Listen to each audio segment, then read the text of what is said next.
Welcome to the We Are VIP podcast. Each week, your host, Casey Hasten, Director of Recruiting at VIP, will bring you valuable insights from thought leaders, introduce you to incredible companies, and bring you tips for landing your dream job from our team of executive recruiters at VIP. And now, Casey Hasten. Welcome to the We Are VIP podcast, a podcast devoted to adding value to your career or candidate search, brought to you by VIP.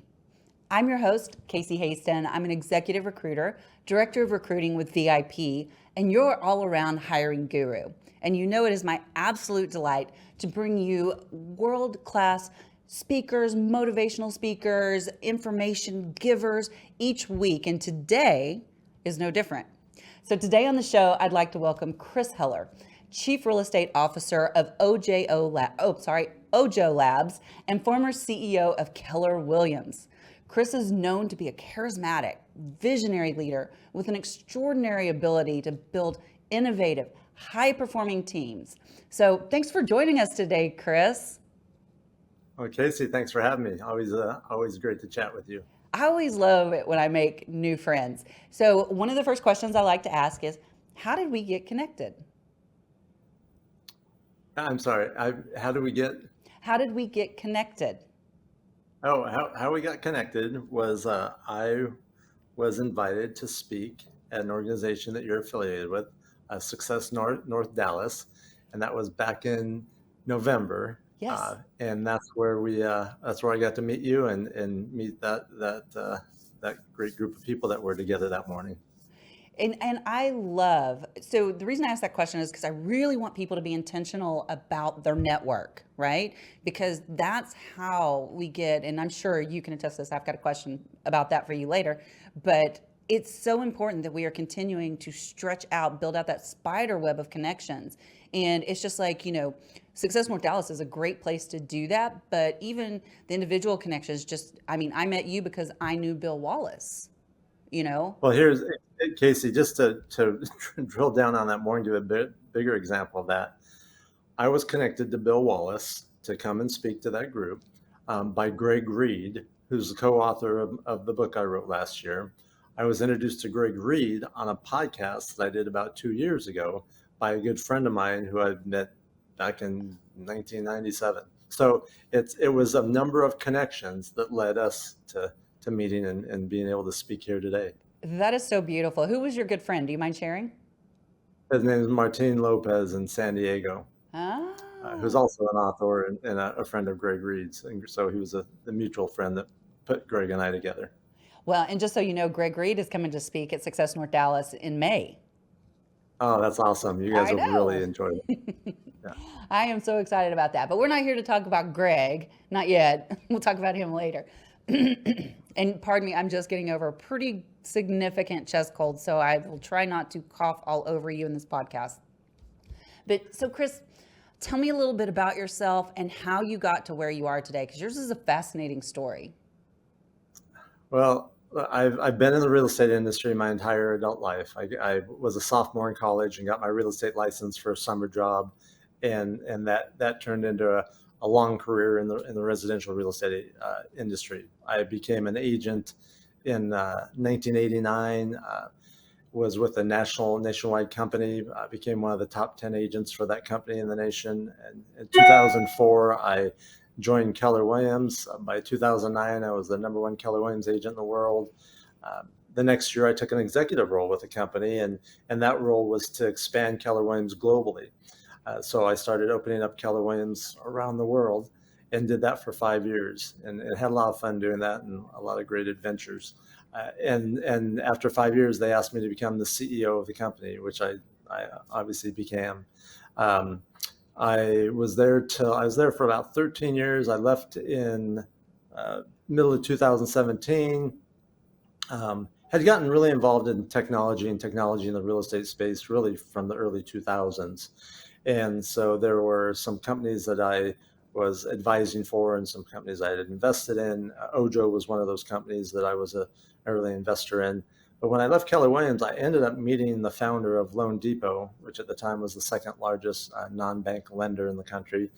And after several meetings and talk about recruiting and hiring, that's a whole story in itself. But um, I ended up joining them full time and became the CEO of their sister company called Mellow Home. Uh, After a few years there, Ojo I was on the board of Ojo at the time, and they were really going gangbusters and said, "Hey, we could use you full time. Would you consider joining us?" And I said, "Sure, that'll be fun." And I'm still here now and still on the board of other companies and advising other companies. So that's the quick story. That is amazing. I mean, in the fact that you were so willing to take that risk and make that pivot, a little into more of the technology space, like you said, you started getting more involved with that, later on. And what was there ever any fear around moving more towards technology? It wasn't around moving towards technology because that was a necessity to do the roles that I was in and to build the companies that I was tasked with building. The fear, if there was fear, and I'm just thinking, like, really, was it fear? And maybe it was at some level, was just doing things that I hadn't done before, right? For 26 years, I had a top real estate team in the country out of San Diego, and still have that team, by the way. But moving from that into an executive position and becoming the president of a global company and then becoming the CEO of a worldwide company, those were things I hadn't done before. And so it probably wasn't as much fear as it was doubt. And doubt, like, why do they think I can do this? Why are they, what do they see that I don't see? And that was a question I asked myself multiple times, laying in bed. And luckily, my wife, who was laying next to me, would hear that question and say, "Well, this is why they see. This is what they see, and they know they know who you are. They've seen what you've done, and they know that if you can't do it, you'll figure out how to do it, and they know that you have integrity and all those things." And so that those are, I think, just some natural feelings that you have when you're stepping into a new role or a bigger role, so that was, again, was a fear, was a doubt, maybe a little bit of both. And how did you overcome that fear and take that step that you needed to take to step into the role? Yeah, I was. It's funny you're asking about fear. I was speaking several years ago at a conference, and actually my wife was there too. And someone from the audience said, "Hey, why?" And she was up on stage at this point, and they said, "Chris, it doesn't seem like Chris has fear, and he seems like a really fearless type person and leader." And she says, "No, he has fear. He just moves through it really quickly." And I had never thought about that, but I think that's true, right? If there is any fear, I run at it. I move through it fast, and I don't sit back and I don't dwell on. I don't get impacted by it. I do what I need to do to get beyond it. So that's just worked well for me. And I don't like being at the effect of things. I like controlling things, and this gives me the ability to take control over that emotion or the situation. I love what you just said there about you get through it fast, because there's a lot of times, even in my life, of course everybody's life, where you've got a lot of that fear and doubt. And even starting a podcast, there was a lot of fear and doubt. Like, is anybody going to listen? What if nobody listens? What if they do listen and they don't like it? So I think that, and that's what sometimes you just got to take that step, right? What is you don't have to take that step, but it's as a old mentor used to always say, "What's your option?" And the option is not doing anything. So it's funny, starting the podcast, or when I wrote the first book, it's like, is anyone going to like this? Is anyone going to read it? Is it going to be, is it going to have any impact on people? Which was the same feeling I remember having when we would have a party and wondering, what if no one shows up? Those type of things. But those are just, those are that's the voices in our head, not the reality. And the quicker that we can look at that. And a lot of times I've had a coach my entire since 1996. Not the same coach, but different coaches at different stages. And I have a coach that I work with now. And one of the things that we've talked a lot about in the past is, we have the feelings. We have the feelings we have, but those feelings are triggered by thoughts. And when you look at the thought that's causing that feeling, like, can I do this? Is this podcast going to work? Or who am I to write a book? Or those type of things. Then, if you identify what the thoughts are that are causing that feeling, then you can say, okay, is it reality or not? Is there truth to that thought or not? And many times it's not. It's just things that we build up in our minds. That is so true. I just did a talk the other day about that very subject, but I even went a little bit further because, our mind cannot stand to have gaps, right? And so if we don't know the whole story, our brain's going to fill in the story and it's probably not true, right? And so you're just bothering worry, doubt, and fear over something that's probably not even true. And so I'm just like, don't fill in the gaps. You don't need to fill in the gaps. You don't need the whole story, No. There's another thing I remember hearing a long time ago is, you can stay in your head or you can stay in action. And staying in action is what causes progress and things to move. Absolutely. Okay, so you've moved to Ojo Labs. Tell me, what is Ojo Labs? What makes it so unique? What encouraged you to fight through that fear really fast to get there? Yeah. So what we're a real estate technology company.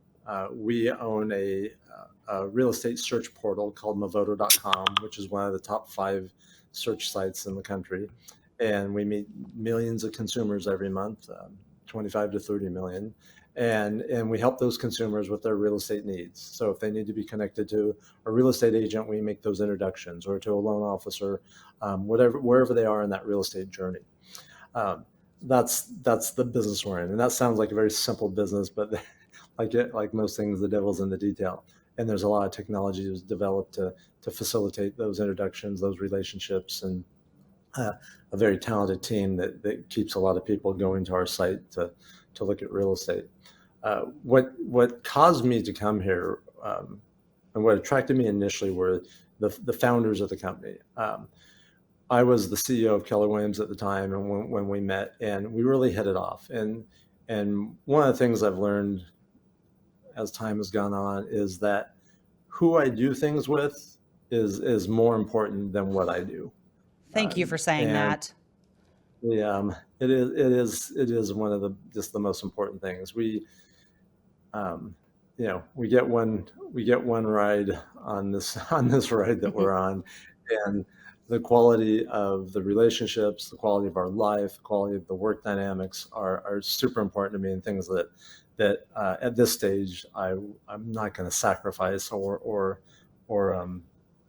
can be bought into a situation that's not that. So these were the type of people that I would like to spend time with, like to attack big challenges with, and be spending a lot of time with if I'm going to be working with them. So the individuals is what attracted me first. The second was, were we doing something? Was the company doing something that I felt could be impactful?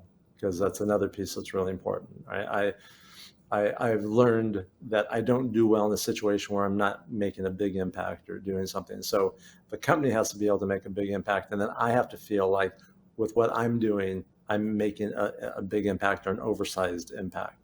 And so those are sort of the ingredients that need to be there for me to say, yeah, this is something I want to do and something that I can help with. I think that's beautiful, and I think you are making a huge impact. And I remember hearing that in your voice when you were speaking at Success North Dallas. And and by the way, if people want to hear his speech at Success North Dallas, you can go to successnorthdallas.com and go under videos, and his speech is up there for you to review if you just don't get enough of him today on the podcast.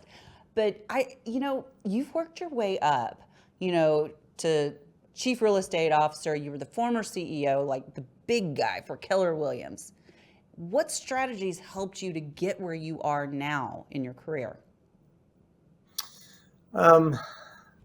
It's a really interesting question because I don't, I didn't have a specific strategy because I didn't have a specific goal of being the CEO of this company or being the leader of that company or being in the role that I'm in.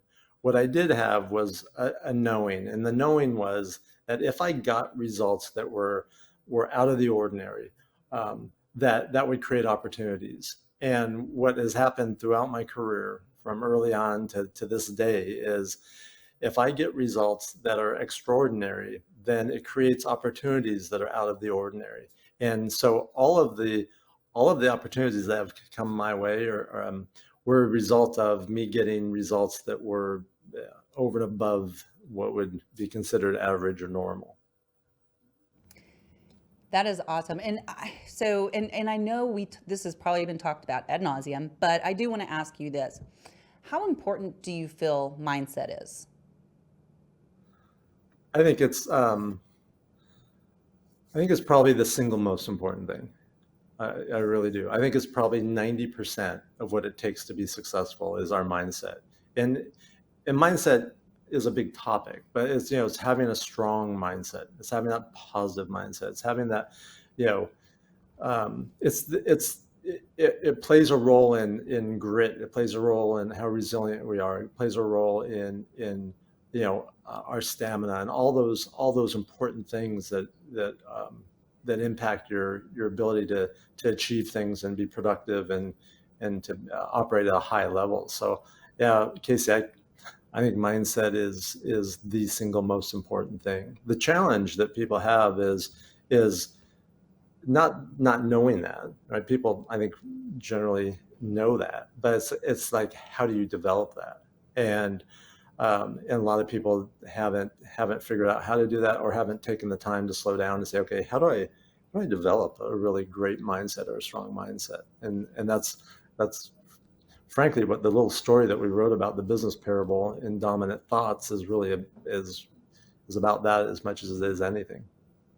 Well, I think you probably know I'm a huge proponent of, mindset. I call it tending your inner landscape, right? Because if you don't clean up the clutter in your own yard, you never know when you're going to go in there and trip over some tool. But if you have a nice, quiet Zen garden in your mind, then you may still trip over that tool, but you're probably going to see it coming. You'll see it coming and you'll get up a lot faster and Yes. get back on track quicker.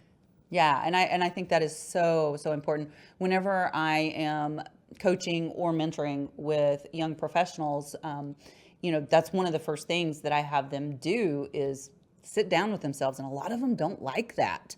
They don't like to turn inwards and just really reflect and get that clarity that you're talking about.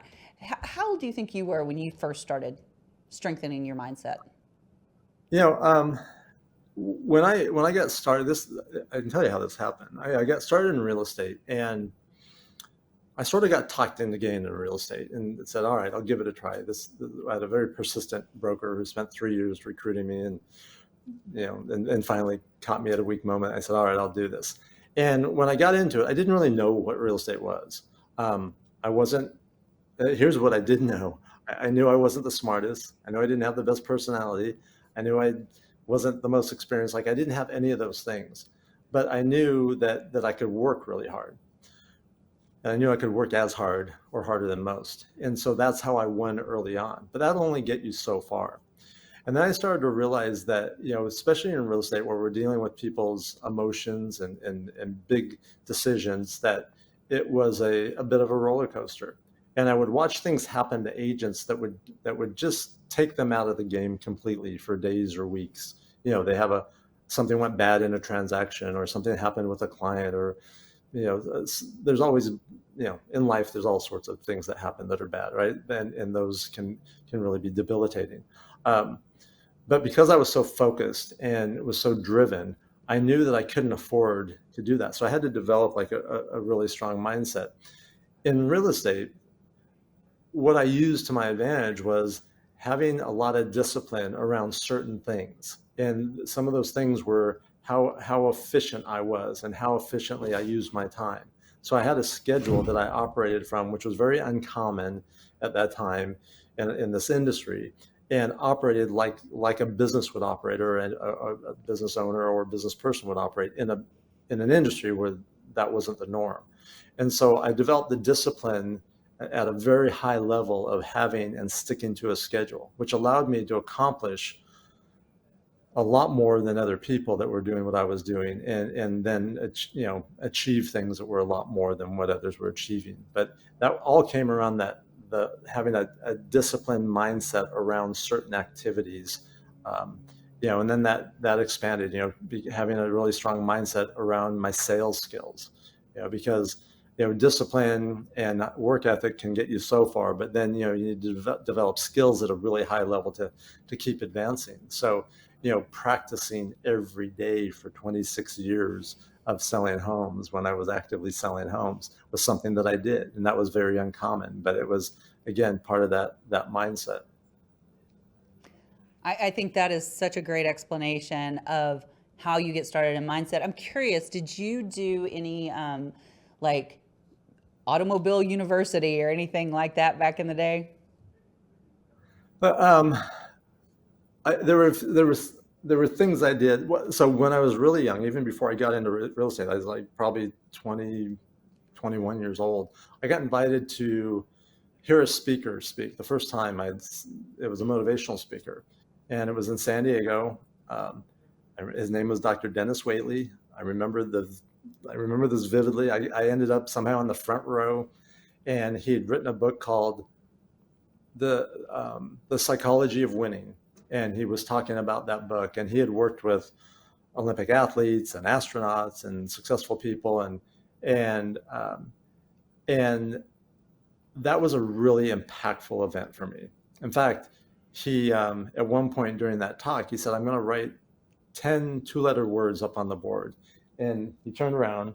It wasn't a whiteboard; it was a chalkboard at the time, and he wrote, "If it is to be, it is up to me." 10 two-letter words. And when he wrote that up there, it was like a bolt of lightning hit me. And it was like, okay, I'm responsible. I'm responsible for everything that happens, good, bad, or ugly.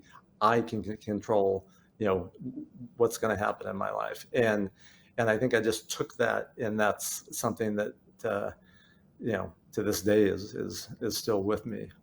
Is being able to say, okay, I'm the one that's going to dictate the results that I get, and I'm going to be the one that's going to be responsible for making things happen, and if they don't, I'll be responsible for that too. And I think you just said something that's really key. I'm responsible. And I think once we own that we have that decision making, we have that authority over our own mindset. We may not can control all the events around us, but we can control how we perceive them, how we react to them. And I think that is so important, not just blaming everybody else for what doesn't go right in your life. Yeah, or having, what part of my mindset is I will never blame anyone or anything for what happens. I will look in the mirror first and look at what role I played in it. And that doesn't mean things don't happen, but I'm not going to be a victim about it. I have no tolerance for victim language, victim talk, victim thinking. So it's just having those standards, for how you operate and that mindset. There's another piece to it too, and that is it's much easier to have a strong mindset when you have a good attitude. And it's much easier to have a good attitude when there's positive things around you, or positive things that you're surrounding yourself with, versus the option, right? The option is negative stuff. And really in our world, negative is sort of the default, right? If we really listen to the noise out there in the news, and sometimes the news is the noise and vice versa, it's mostly news. Negative. Yeah. There's negative stuff. There's negative stuff all around us in the world. And if we focus on that, and whatever we focus on expands. So if we focus on that, that's what becomes the dominant thing. So I always operated off the premise that there was a finite amount of space in, between my ears. And I was going to make sure that I was filling that space with positive and limiting my exposure to the negative. So long ago, I stopped when there were newspapers. I stopped reading newspapers. Stopped watching news. I'm very mindful about what I listen to, what I watch, who I talk to, who I spend time with, who I surround myself with, and make sure that I am shielding myself from the negativity, and at the same time filling it with positive things, right? Yep. The things I'm reading and listening to and people I spend time with and talking to. What book are you reading right now? Actually, I have just downloaded about 7 books in the last 10 days because I keep seeing more that I want. I'm the same way. The one I'm finishing up right now, which is funny because the title is going to not sound positive. It's called "The End of the World is Really Just the Beginning." Just the beginning. That is a fantastic book. The end of the world is just the beginning. Oh my gosh! Get ready to have the pants scared off of you. Yeah. But it's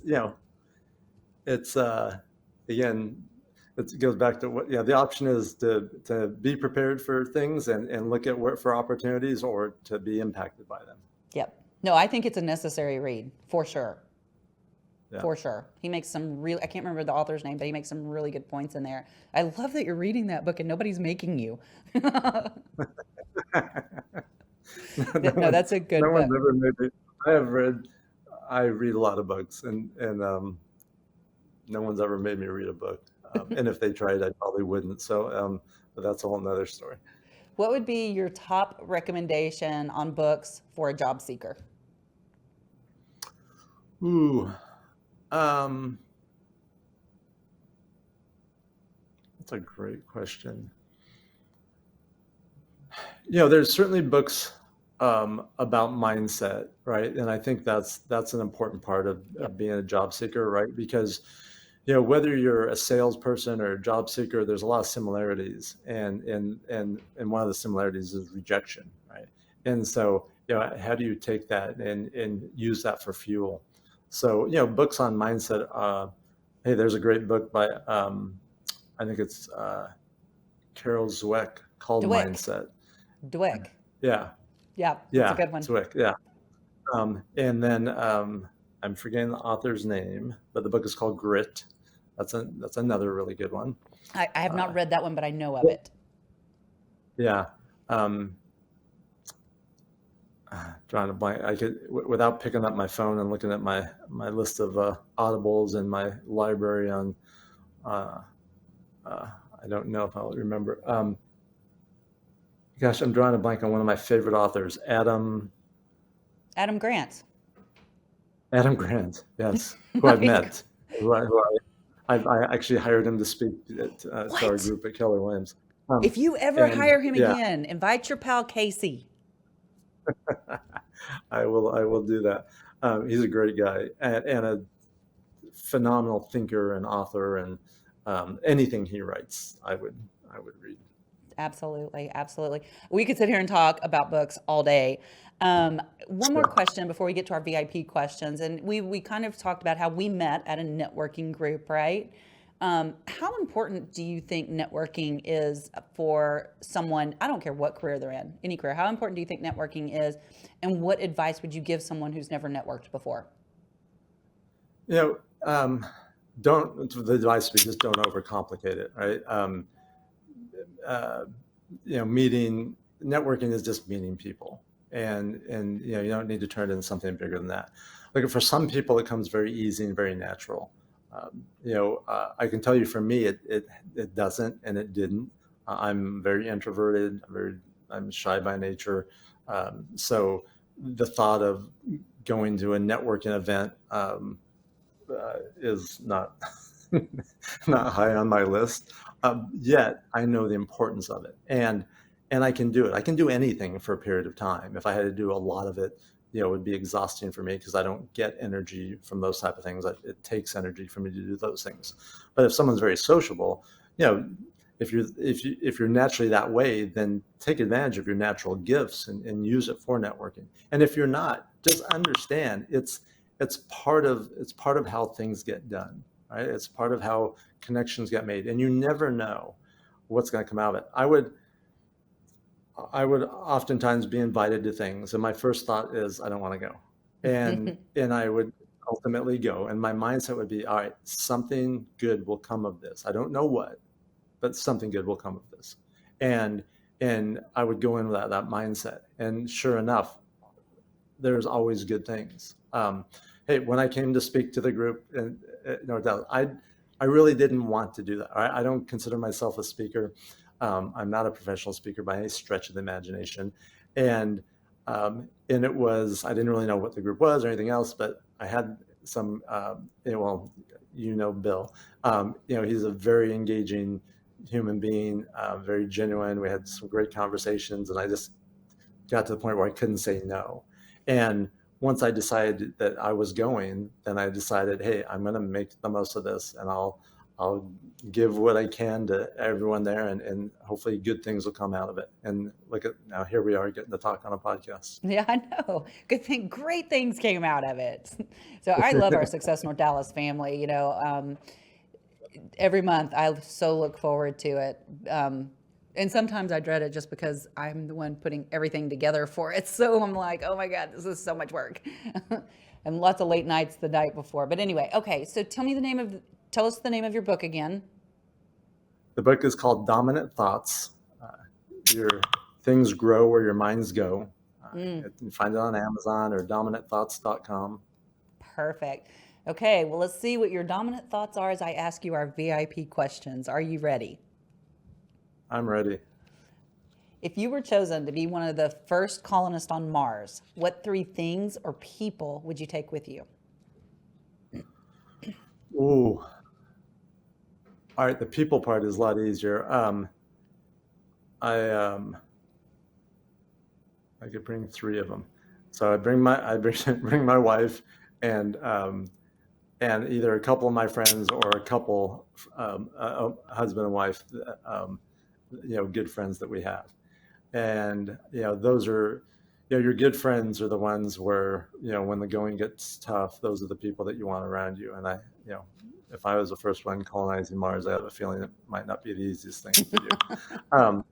As far as the things I'd want to bring with me, okay, assuming that like the things necessary to live were already there, like food and oxygen and water.